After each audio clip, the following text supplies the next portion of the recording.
Hello everybody, Peter the Book Lover here, and this is Book Talk. This is where I talk about the books that I've recently read, and this is episode number 33. And in this episode I'm going to talk about a book by William Peter Blatty, and it's not The Exorcist. It is The Ninth Configuration. This is a short book, and this is an interesting book, and I enjoyed this book quite a bit. So let's talk about it.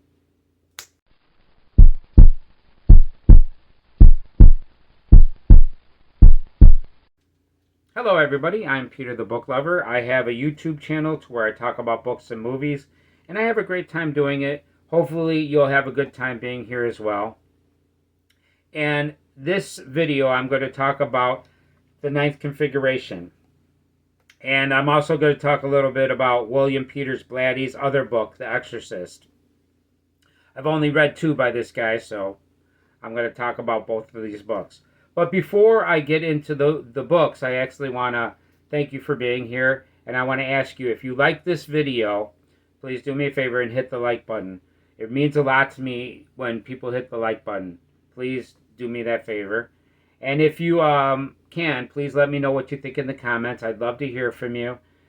If you have a suggestion of a book that you want me to do a book talk episode of, or a movie that you want to see me do a movie talk episode, please let me know in the comments what that is.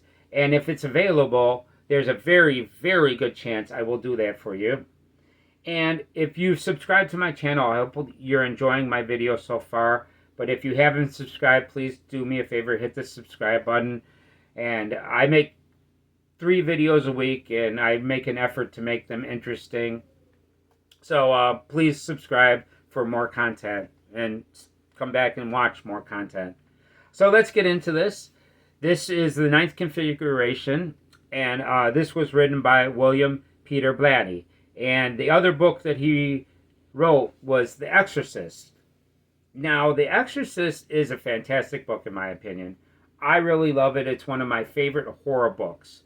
But I want to say that because I've watched 2 other people review this book, and both of these people did not like this book, and they said that they just didn't get this book.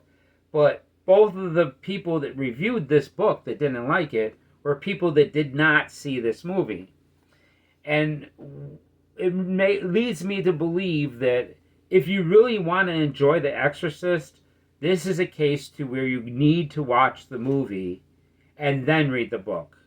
Because if you just go into it blind, there's a very good chance you're not going to really get The Exorcist, because you're not going to get the experience of it. You know what I mean? It's like really hard to visualize what's going on if you haven't seen the movie. Now, if you've seen the movie, you've got this vivid picture of the things going on, and it is a fantastic movie. Now, if you've never seen The Exorcist, please do me a favor and check that out before you read the book. And do yourself a favor. Make sure that you're alone, in the house alone. Nobody's with you in the house. Make sure that it's late at night, and make sure all the lights are off and it's really dark.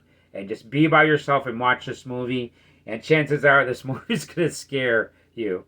Now, it's dated. The Exorcist came out, I believe, in the 70s. And it might be a little bit dated, but man, it's a fantastic horror movie, and I really love that movie, and I really love the book. The book is, after you watch the movie and then you read the book is fantastic. Oh yeah, Captain Howdy. Once you get to know who Captain Howdy is, you're going to love that book. Oh yeah. So that is The Exorcist, but what we're going to talk about is The Ninth Configuration. Now, The Ninth Configuration is a story that starts off with a psychiatrist that's going to this mansion in the middle of nowhere. And his name is Cain, and he goes to this and he becomes the psychiatrist of this mansion. And this mansion is filled with a bunch of ex-military men, and there's one astronaut here. And this astronaut was about to go up to the moon, but he changed his mind at the last minute. So this book, about 75% of this book is just these people that are ex-military people that are at this mansion and they're acting crazy. But the thing about it is they're intelligent. So they're crazy, but they definitely are all have a high IQ. So, it's they're crazy, but they you could tell that these people aren't stupid. And you got to question yourself, are some of these people faking or are these people really crazy? And Kane is dealing with all these people, and he's always has an open door to them, and he lets them come in. And instead of disciplining them when they're crazy, he lets them be crazy and lets them be themselves for therapy for them. He even lets them do a play of Hamlet, but with all dogs, and they actually make the other people, the staff, wear Nazi uniforms, and they're supposed to pretend that they're Nazis and they're POWs in the Nazi concentration camp as they're doing this Shakespeare play. There's another guy that's banging holes in the walls, and there's a bunch of crazy stuff that's going on, but Kane is just letting everybody be who they are, and he's talking to everybody. Now, when we get to about the 75% mark, it turns into talk about religion. And the astronaut is having trouble believing in God. He's losing faith in God, and because he doesn't think anybody in society is actually a good person. Everybody does things for selfish reasons, and Kane tries to give him reasons, like a man falling on a grenade is a thing due with self-sacrifice, but he goes, no, that's just reactionary, and he can't find anything to prove that God is there because mankind is so selfish and nobody really is willing to sacrifice other than Jesus, but he's having trouble believing in Jesus. So then something happens in this book, and this book makes a turn. And the thing about this book is it's a long part of this book. Yeah, you're going to be like, what is the point of this? But when you get to this point of the book, you find out something, and I don't want to give away what you find out. But you find out this information, and it really throws everything into a different light, and you see this book as a different picture. And then there's something else that happens with the astronaut, and the astronaut kind of takes off. And then there's this other scene that happens that's pretty intense. It was intense in the book.